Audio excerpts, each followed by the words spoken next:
Magiging paburo bago ang kamugtakan kang panahon sa bilog na durasyon kan Semana Santa.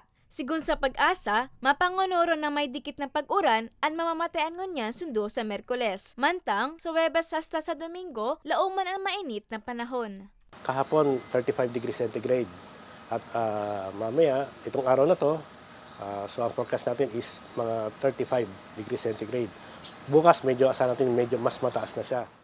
Pabor kaini ang 50 anyos na paratinda ng kandila si Tatay Rodrigo Acero Jr. Malae man da kaya sa pagmate ang labing init kang panahon kaya maray na ang nagtatagauran. Katunayan, minakurulog daa ang payo niya dara kan labing alanggaang. Not yung pong mainit talaga, talagang masakit lalo digdi sa koy, sa pisto ko talagang mainit.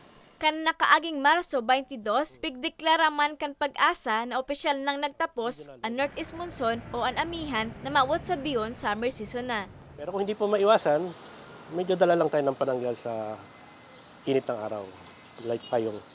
Katakod kaini, pigpangirumdum kan Pag-asa ang importansya kan pag-inom ng dakol na tubig o mantinaro na maging hydrated. Ibiteran man ang pagluwas po na alas 10 nin aga hasta alas 4 nin hapon, hulit sigon sa Pag-asa, inian mga oras na matindi nanggad ang init kan panahon. Para sa mga baretang tatak Bicol, Camille Artiaga.